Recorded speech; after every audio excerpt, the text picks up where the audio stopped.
subscribe. Click on the bell to turn on notifications. Click on the like button. Share.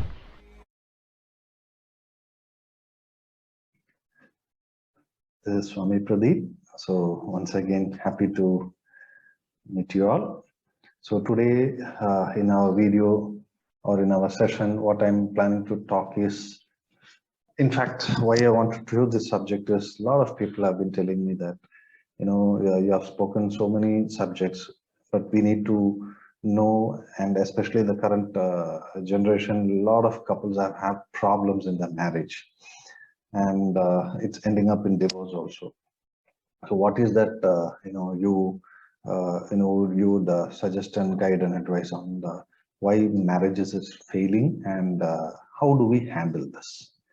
Okay, let me start with this, that there is a saying, okay, when we make someone happy, some part in our brain is activated, and when you do that, it creates our own happiness.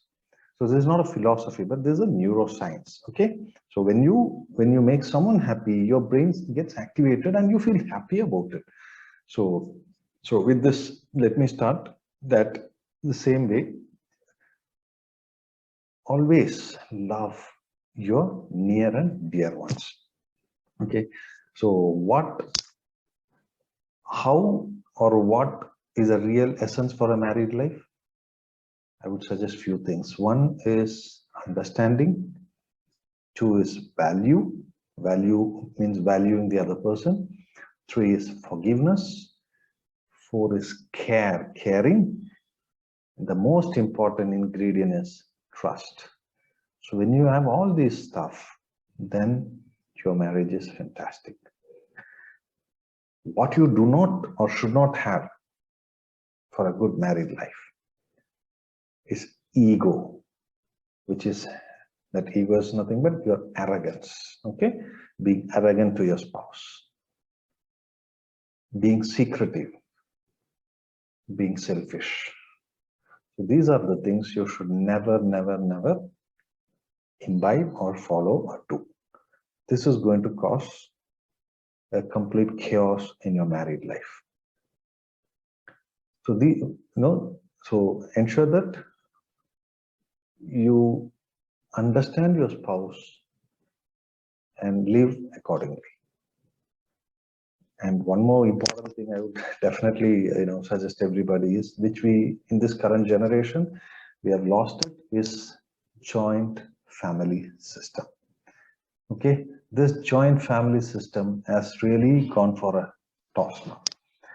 So normally, we always, after marriage, we go and try to stay separate. That's fine. I mean, this is a system we are following, but I would suggest always, better if you can stay with your family, with your parents, with your siblings. I mean, that's the way our ancient system is always. But in this last 30 or odd years, completely it's gone in disarray. So why things have gone like this? I mean, people have become more self-oriented, or getting away from family and staying alone. It's because of, I would use the word, our technological life which we have been living in this current generation. All this technology which we it's good. I'm not demeaning technology. Technology is fantastic, but how we use the technology is very important. So I would suggest that this technology have completely distanced us, completely, especially the social networking systems. Okay, and the very essence of the social networking sites is to, I'm telling you, it's to disintegrate the very humaneness in human beings and change human life like a computer, with each one feeling limited of their capacity of thinking. This has to change. When we start thinking and doing things like a computer, there is no feeling in that. Okay, so people should minimize the use of technology. Okay, minimize it. I'm not saying completely shun it. Minimize it. Whatever is required or whatever is important for us, use it, but don't get completely stuck into the system and destroy our personal life.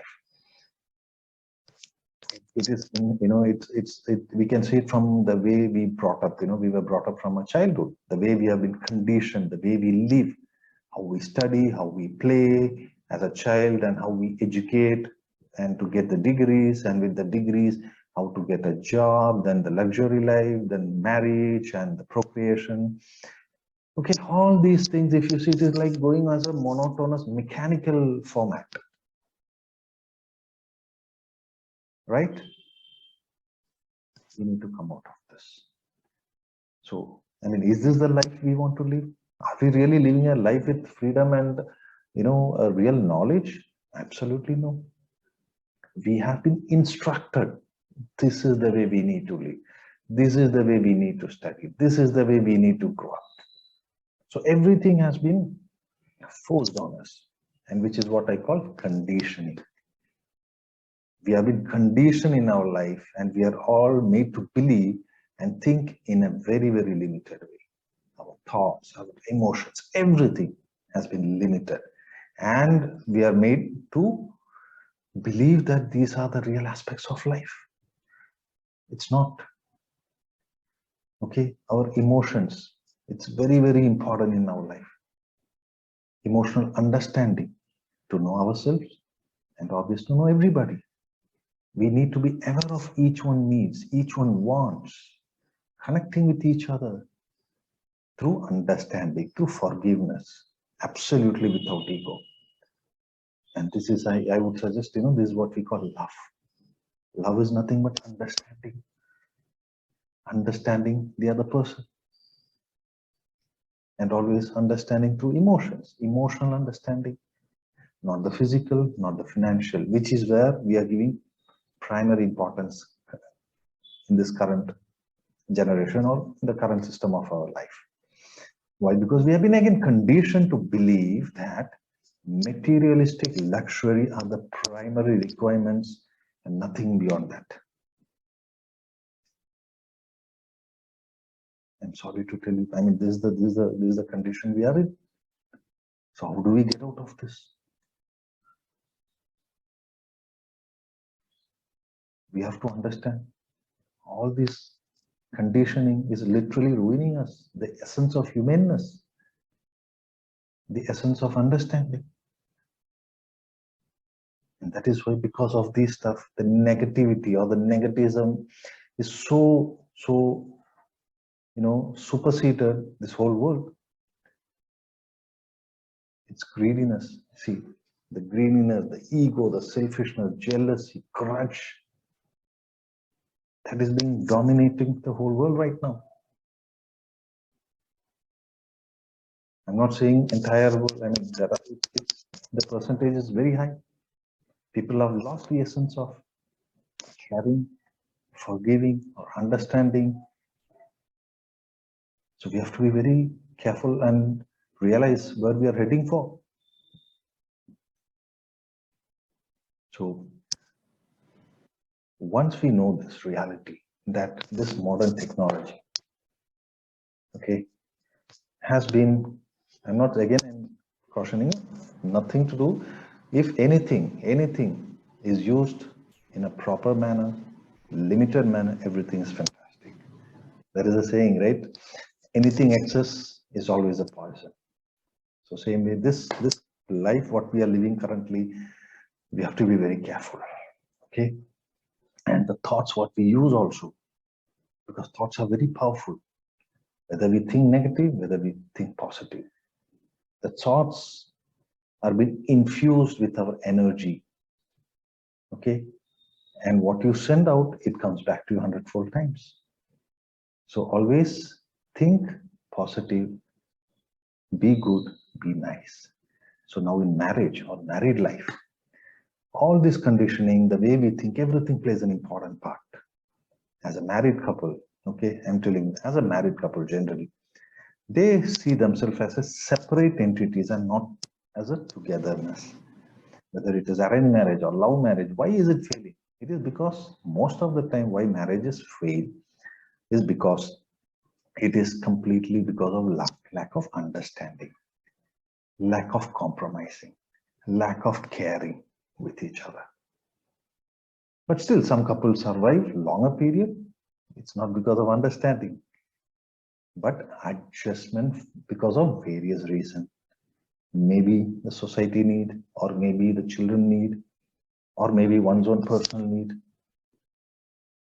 But this couple think this is part of understanding. No, this is not understanding, but compromising yourself without understanding your need or your spouse's need, and just adjust and leave. Let me tell you an example. When we make a mistake, okay, we can convince ourselves it's a part of our ignorance or a mistake, and it's innocent, and mistakes do happen, and we just don't even bother about it. But when the other person does the same, that is your spouse, commit a mistake, what we generally say, it is arrogance, it's irresponsibility, and we reprimand, we punish, right? We shout. So we need to always, look upon the others as the way you look upon yourself. That is what a real successful ingredient is for the marriage life. Not only married, any life, I would say. Okay. So here I would also suggest that I've seen so many people. Okay, I meet a lot of people, and I observed, it's very strange observation I made, rather. It's very strange, I would say, even a behavior, and especially with many couples, I've seen that. They generally are happy in the company of people outside the four walls of their inner circle, but get irritated with their own loved ones, with the one, with the family members. They tell me that they're tired of trying to please the other person. They couldn't be bothered anymore. Okay, they're just completely tired in pleasing, but they're very happy when they go to, meet strangers or friends. They're absolutely happy. Why this feeling? Which, when I was observing, is definitely a sign of a downfall in that relationships. Okay. Why? Because you are unable to understand your own people's need. Why it is failing? Because you are giving importance to your feelings, your thoughts, your needs, your necessity. You're not even bothered about the other person or your family members. Yes, I admit it can be difficult to make everybody happy in life. It's not possible. But there again, I have an observation. When you just can't make the other person happy, okay, no matter what you do or how hard you try, then the chances are that you're no longer you're going to be happy in that relationship. Okay, this is like, you can't just make everybody happy. Absolutely, it's not possible. So it should come from both sides. Your effort, their effort, both of them should come forward. It's not about just one person.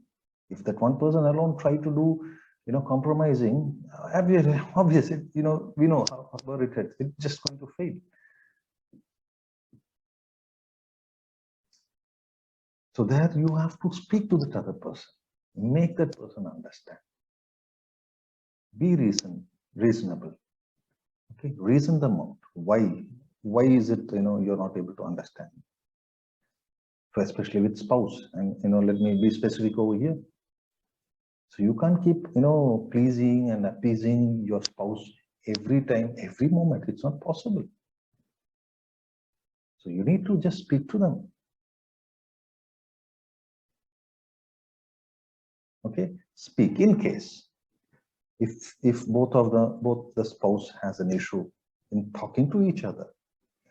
Obviously, you have to speak as you have to have somebody, a common person, to mediate, to help you. Maybe a counselor, maybe you're somebody elder in your family who has the maturity and understanding. And that's the way you have to resolve things. And in spite of this, if things still, go miserable, then, where it heads, it's a disaster. Okay, let me tell you a story. Let me, try to give you, it's a good story about a man. Okay, he got married to a woman of his dream.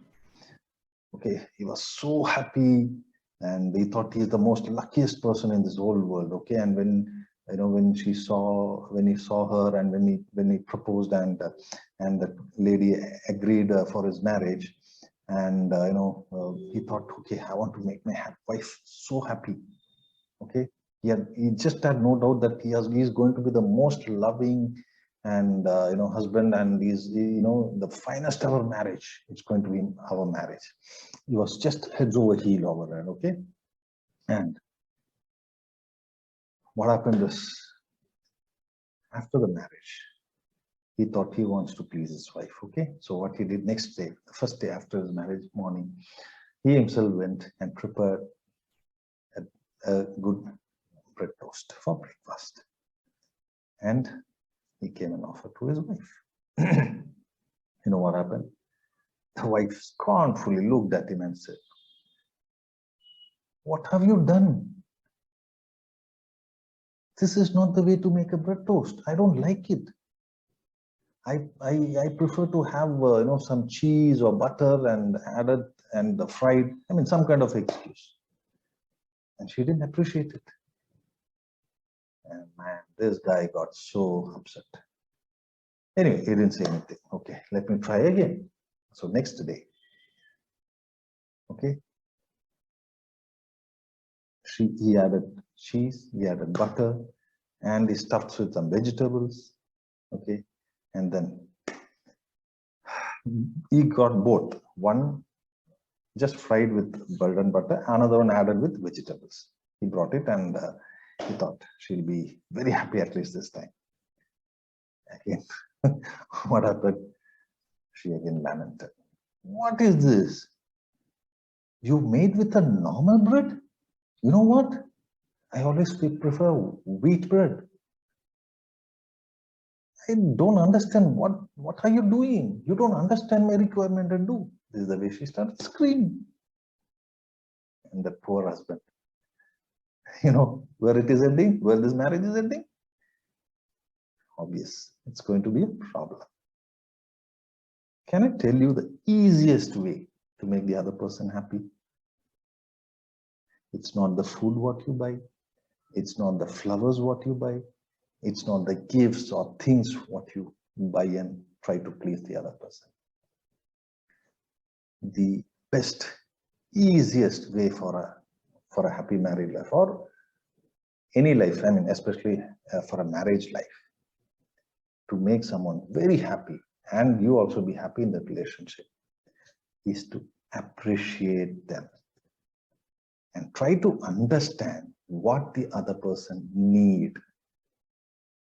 Always, don't assume that this person like this or don't like this. Okay, so always do things knowing what that other person need, not what you think is what that other person need, and also appreciating your spouse.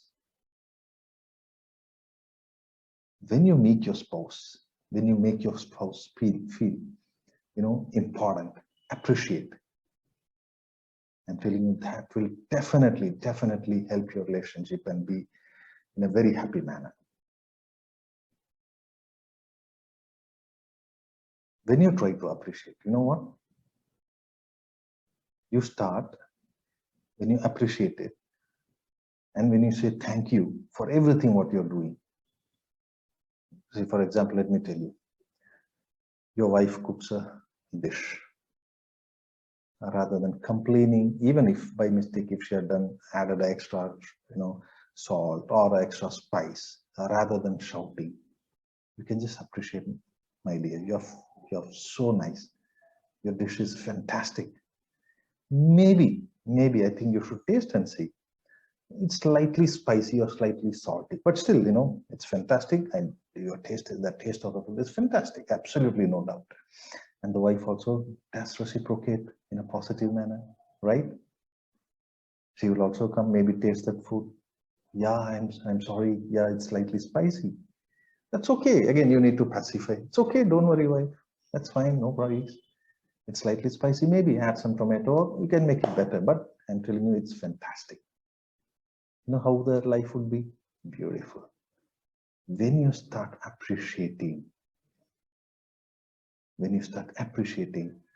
your partner's effort, your partner's very existence, whatever they do, but it should be sincere, not just for pleasing other person. Okay, it should be sincere, and that appreciation will come only when you understand that other person with love, with care, with forgiveness, and especially with trust. And for which, to do that, you need to shun your ego, because ego is the biggest drawback for any relationship. I'm telling you, any relationship. It's not about marriage alone. Okay, so please let that ego, just put that ego out, and then make your partner feel important, feel appreciative, even if they do mistakes. Everybody does mistake, as I told earlier, right? Everybody does make mistake, but don't keep highlighting that mistake and make that other person feel guilty and saying that's a very bad experience. If somebody is going to, you make a mistake and if somebody is going to keep shouting at you and make you feel guilty, do you think you're going to appreciate it? No, right? So same way, whenever we do anything to the other person, we need to always think about you.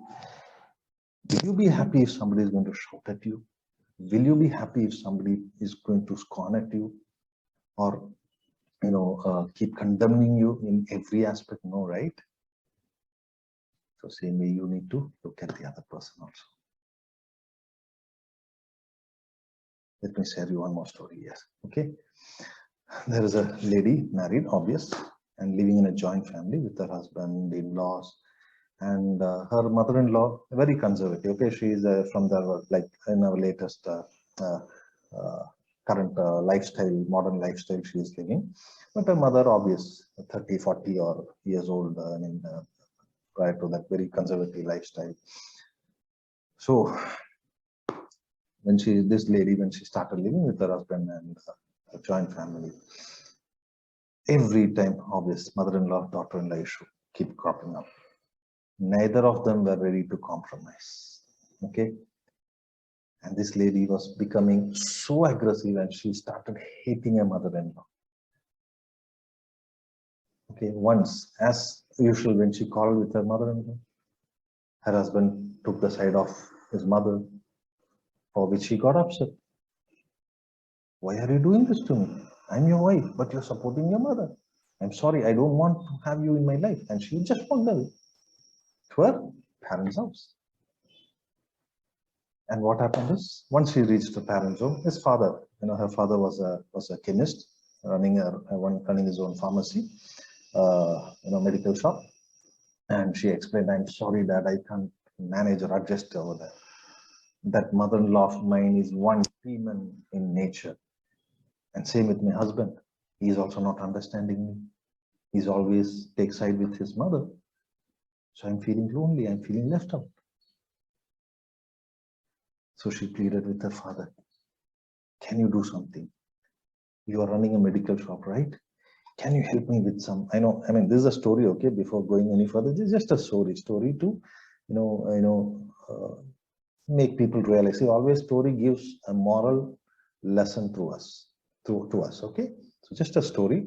So don't take it on its face value. A disclaimer, okay? Fine. So she asked her father, Father, I hate my mother-in-law so much. I just want to get rid of her. In fact, I don't have any issue with my husband. Absolutely. Only when I have an issue with my mother-in-law, he always takes side with his mother. And that lady is not adjusting with me at all for anything. So can you give me some kind of a medicine where it can finish her off? Then his father told, my dear daughter, if you're going to poison her, obviously she's going to die and you'll be in jail. No, please, Dad, I want you to do something. Please help me out. And just she can't, her thoughts was so blinded. because of the hatred towards her mother-in-law. So her father, okay, fine. Then he said, okay, he went into the shop, into his pharmacy. After some time, bought a pack of powder and told her, every day mix a little bit, okay, maybe a few pinch of this powder and mix it in her food and give it to her. And maybe it might take, it's a kind of a slow poison, okay, so it might take some few months, okay, it will take some few months so that you also don't get into trouble, and so that then nobody should doubt you also about this, okay, what crime you're going to do. So just give it in a small dosage every day, and but it will take time. And along with that, what you need to do is, people should not doubt you, right? So what you do, be a rest assured, okay, this powder is going to definitely kill her, after maybe a few months. So during this time, you should be very, very caring towards her, okay? Be nice to her, be polite to her, be helpful to her, do whatever you can please her, okay? So that people do not doubt you after some time. And she felt so happy. She said, okay, thank you, Dad. And she thought, okay, just few months, right? Definitely, I'll adjust. Because after that, she'll not be there in my life, so I'll be happy. And so she started mixing that powder every day and start giving to her. And she started caring, loving towards her mother-in-law. What has happened is, her mother-in-law also started to change her nature. She started feeling, oh my God, what a beautiful daughter-in-law I have. Look at the way she understands me. And her mother-in-law also started realizing her mistake and started loving her. And trust me, after a few weeks, both this daughter-in-law and mother-in-law were no more daughter-in-laws. They were like a mother and daughter. They started loving, caring so much that this lady, okay, she felt bad one day. Oh my God, what have I done? Such a loving mother-in-law I have. She's like my mother. And what a heinous crime I'm doing. She just took a cab and went to her dad's house and started crying. Oh, Dad, please, I'm sorry. I made a biggest blunder in my life, Dad. You know what? I love my mother-in-law so much, and she's so loving and caring. Please, Dad, please give me some antidote so that it can cure the effect of that poison, the poison powder which you gave me. I don't want my mother-in-law to die. Please, she's like my own mother. I love her so much. You know what happened? His father said, what are you talking? What poison? Dad, you gave me a powder, right? You gave me a powder, it says that it's a slow poison. Yes, the dad started laughing and then smiled at and said, don't worry, dear. It's not a poison. It is just a sugar coat, which I gave. It's a sugar powder. That's it. Okay. And the daughter felt so happy. This is what life means, true beauty. Okay. When you sincerely care, when you love your loved ones through understanding, definitely will be reciprocated. Definitely, without doubt.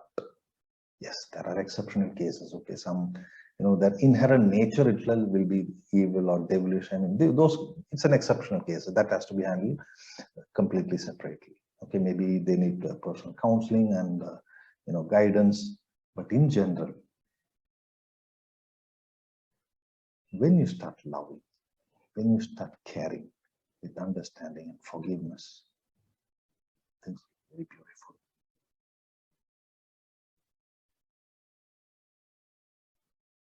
Okay, so remember one more thing. This whole life of ours is so very short, so very short. Why do you want to make it even more shorter? By carrying grudges, hatred, anger, nothing. It's not required. Right? Remember that this life is so very short. We say that it's 50 years, 60 years, 70 years. I'm telling you, it's all nothing. So please don't have grudge, anger, resentment, arrogance. Shun these stuff. Take it off from your system. Fill with love, care. The story which I said, right? As I just told you, the moment she started loving her own mother-in-law, who she thought was a wretched lady, when she started pouring that love, and she got reciprocated with the same love, and how that life turns out, right? So, for a happy married life, this is how you have to live. Love your spouse, understand your spouse, care for them, and especially, as I told you, always appreciate. Appreciate the smaller things, not always the bigger ones. Okay, the small things makes a big difference. Appreciate the effort what your spouse does for you. That will lead you a very, very happy life. Not your materialistic life, not your materials, not your money, okay, not your luxury. These are not going to give you happiness. Absolutely no. It is your love, that energy, the caring, the understanding, and appreciate. Okay, so appreciate, care, understand, and you will have a very, very happy marriage life. Thank you. Pranam. God bless you all. Thanks for watching. Leave a like and comment. Subscribe. And do share the video among your friends.